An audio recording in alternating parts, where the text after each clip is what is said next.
Hi, guys. Today we have a very special guest. It's someone who answers all my questions while watching a movie. So, everyone, let's welcome my husband, Trey. Hi everybody.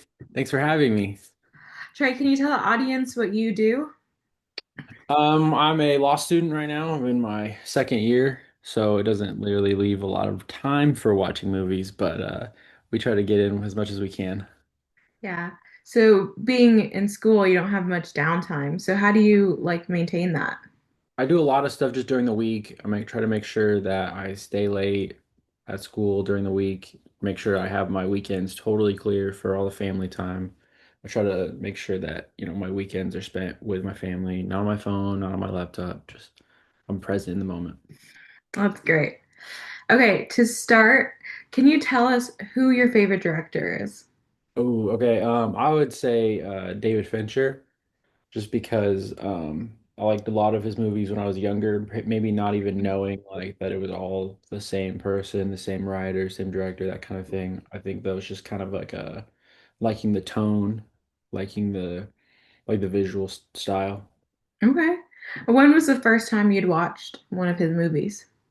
I think the first movie I watched of his was probably well, now I really like Zodiac and Gone Girl is probably my favorite. But when I was really young, I watched Benjamin Button with my family. And again, not knowing like, oh, this is like somebody that I'm following or anything, but later I kind of went back and went, oh, that was his? I really like that movie. So that was one that I remember being like with my family, like kind of nostalgic thinking about it now of like going to see it, being 9 or 10 when it came out, and like really like resonating with me. That's great.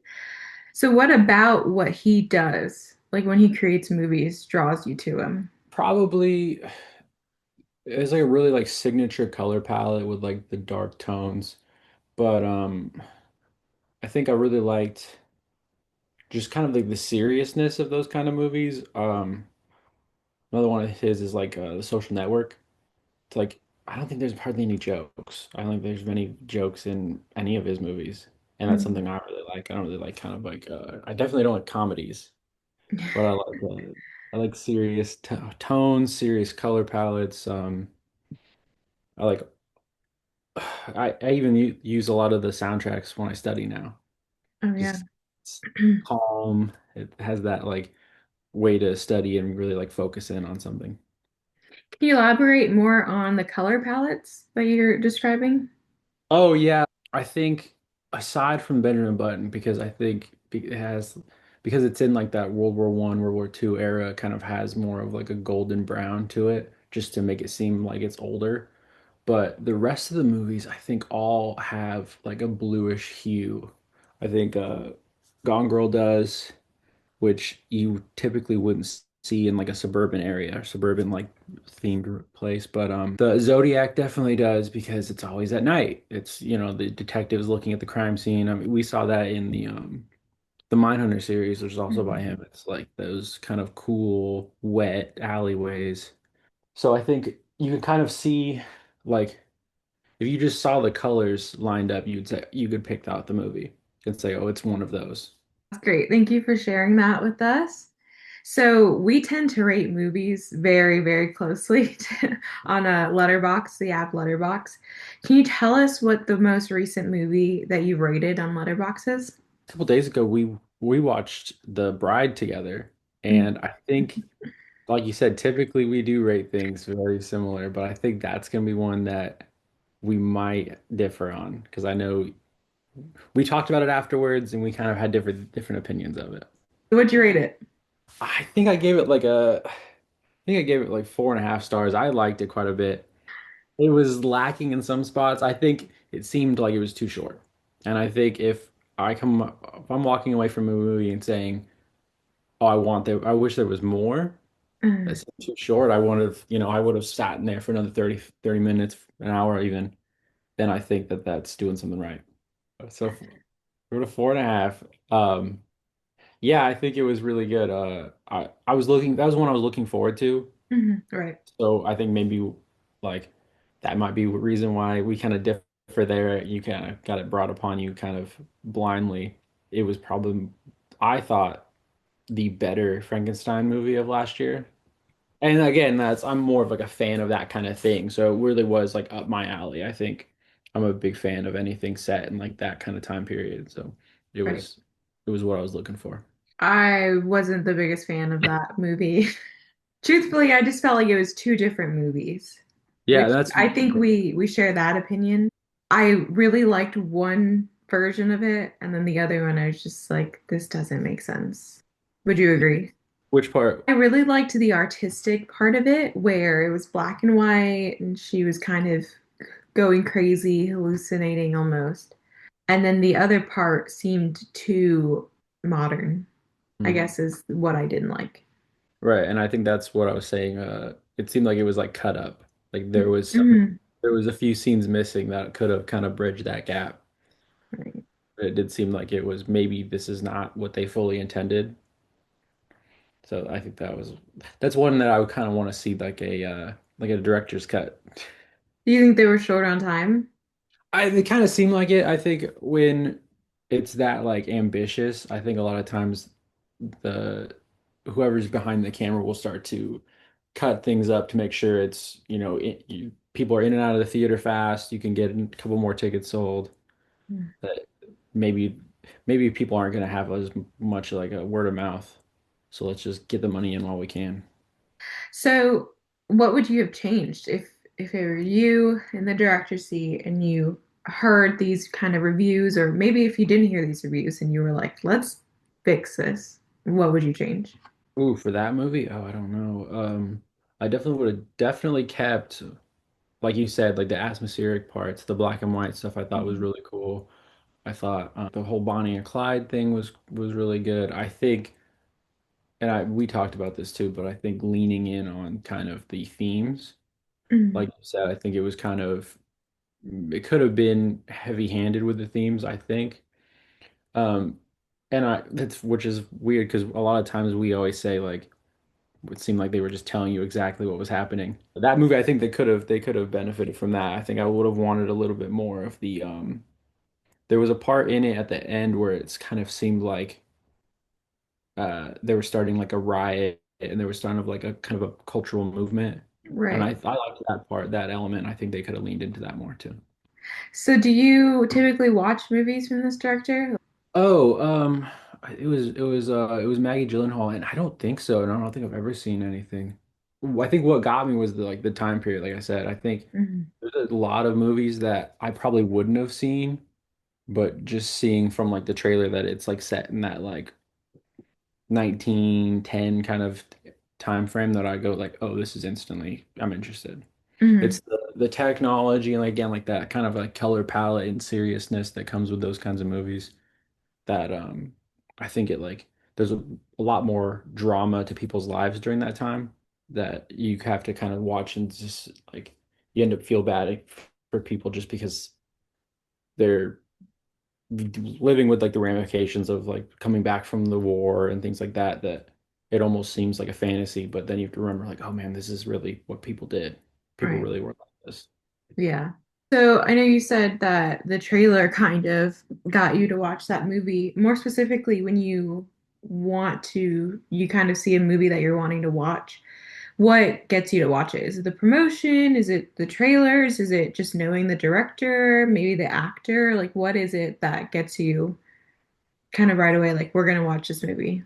Well, yeah, I think well both of us we're really active on like social media, following the like Twitter and TikTok of what's being made, what's going out there, what's being written right now. So a lot of times I think with that Bride one, I had heard about it years ago.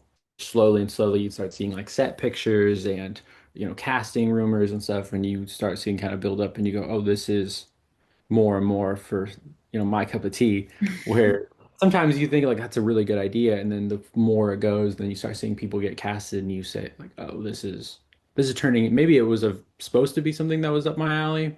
Hmm. Now it's kind of turning into something else because of casting or just like kind of thematic elements that maybe you weren't really thinking of. Right. So I think a lot of times, me and you are talking about movies years in Mhm. advance. So by the time it comes out, we already kind of know, like, oh yeah, we'll definitely see that one as soon as we can get our hands on it. I think for me, promotion is like a really big thing. I prefer to just not know what's going to go on in the movie. I like to be surprised. One good example is a movie we watched recently, The Drama, with Right. Zendaya and Robert Pattinson. I love the way they did their promotion. You didn't know really much of anything. You just kind of knew that it was a couple. They were on the way to get married and something happens. I know if it was a horror or comedy or a drama.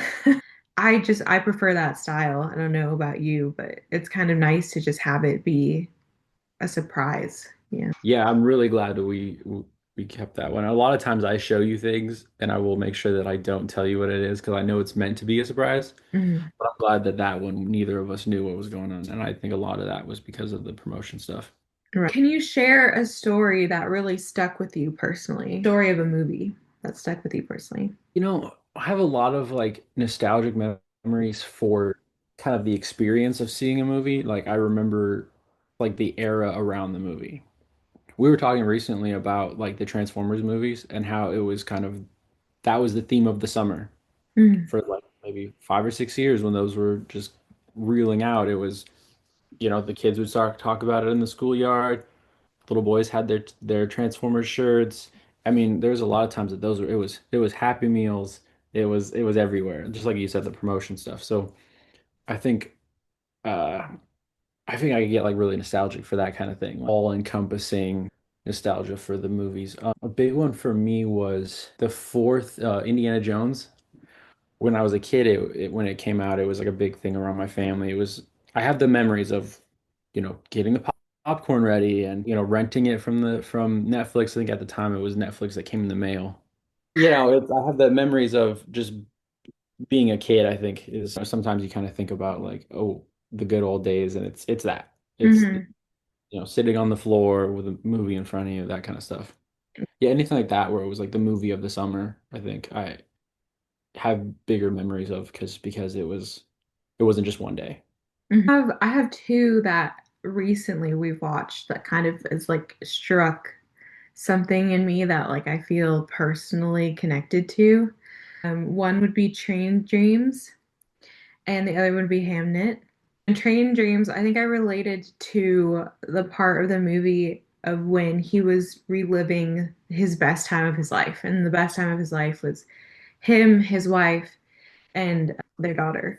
They were just living on their little ranch acreage. And it's just very relatable because we're just the three of us, and it's just adorable because we have videos of our son running around the same way that they showed that in that movie. So that like makes me think of our son just running around.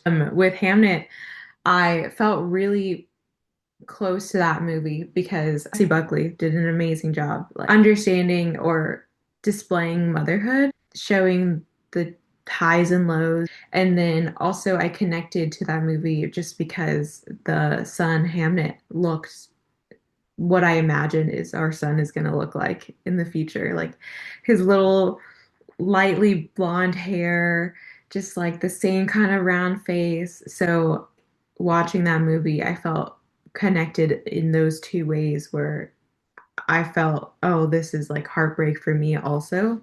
Those both were overall beautiful movies. Yeah, I think both of those again, like we didn't know that there was going to be a heartbreak, and that was one thing that like again, like the promotional did not give away. So it's tough for us to through the first half kind of look at each other and go, "This is just like us," Right. and then sit through like that like unbearable awkwardness between the two of us of after saying this is just like us to see these people who are now we're kind of emulating through go through Mhm. these hard terrible times that we went oh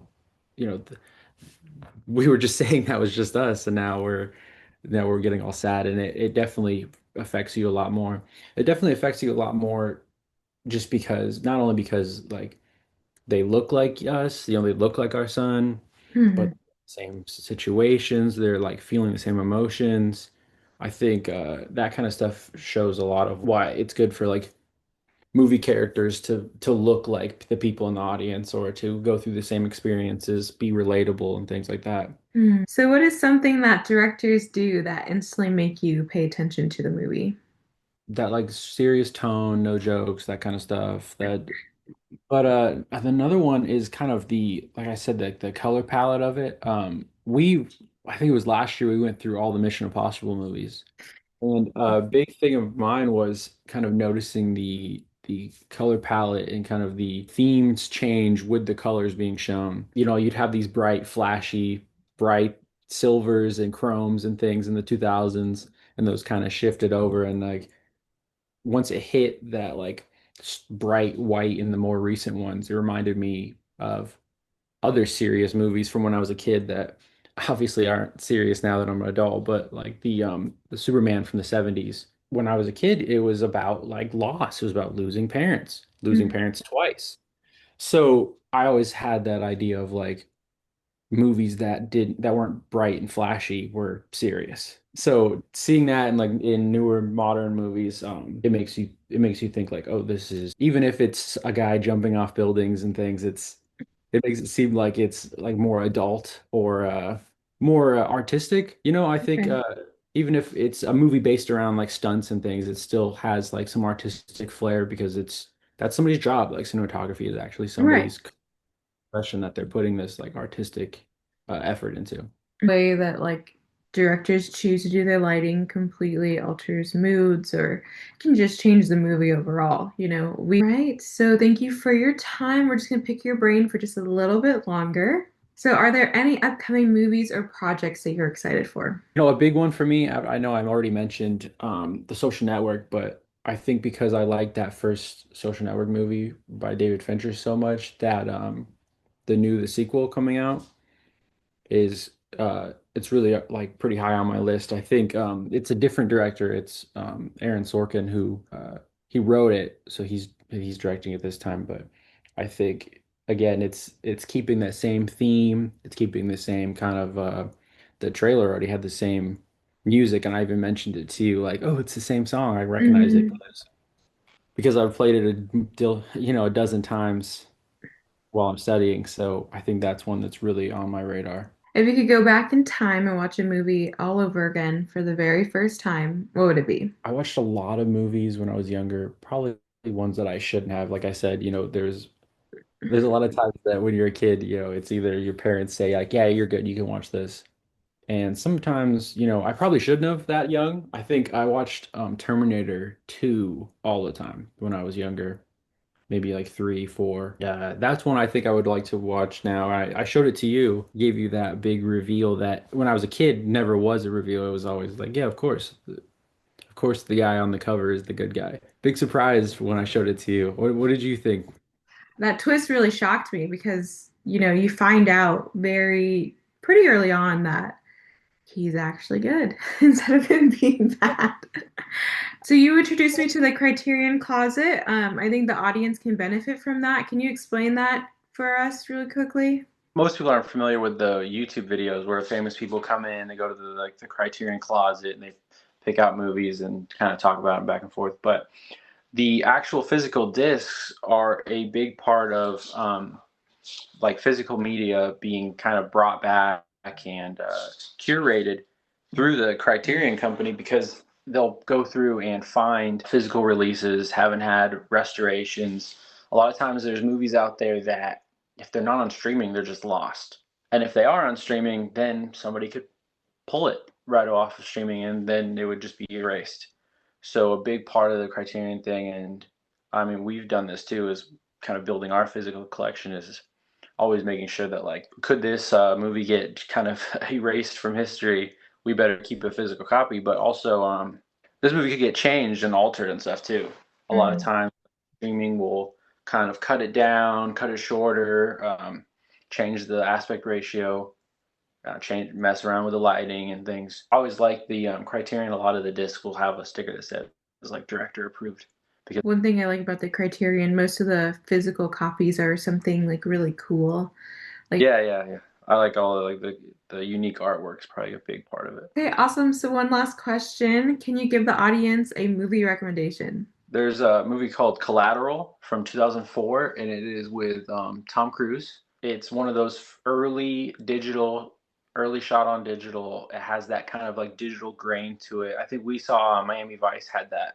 So it's right around that Um, time, right around the same director. It's Michael Mann. Again, it has that like cool greens color palette. It's shot in LA at night.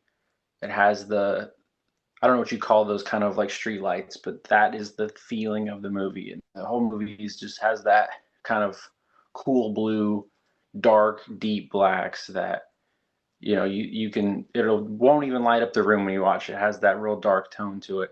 And I mhm. think it really like sets the feeling and the mood for the entire movie.